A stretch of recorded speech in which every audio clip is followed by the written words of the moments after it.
SB বিনোদন আপডেটে সবাইকে স্বাগতম। চলুন দেখে নেওয়া যাক রাহুল ব্যানার্জির সকল ধারাবাহিকের নাম।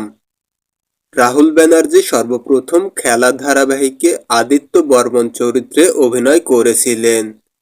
এই ধারাবাহিকটি 2006 থেকে 2008 পর্যন্ত জি বাংলায় প্রচারিত হতো।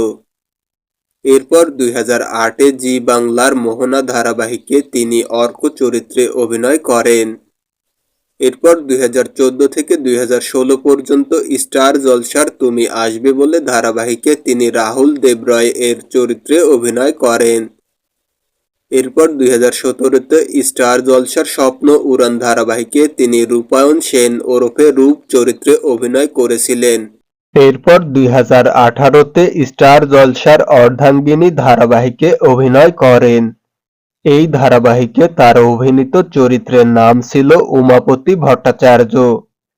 এরপর 2019 থেকে 2020 পর্যন্ত সান বাংলার আয় খুকু আয় ধারাবাহিকে তিনি রাহুল চরিত্রে অভিনয় করেন। এরপর 2021-এ স্টার জলসার দেশের মাটি ধারাবাহিকে তিনি ডাক্তার রাজরূপ ব্যানার্জি ওরফে রাজা চরিত্রে অভিনয় করে বিশেষ প্রশংসা পান। এরপর 2022-এ জি বাংলার লাল কুঠি ধারাবাহিকে তিনি বিক্রম দস্তিদার চরিত্রে অভিনয় করেন।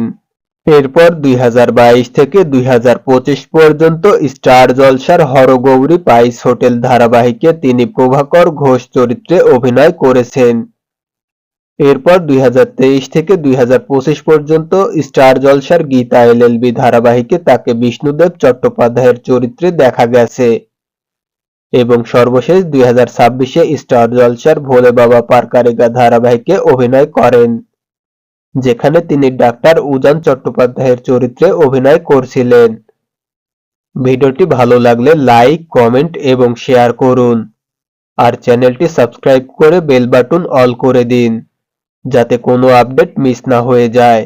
ধন্যবাদ।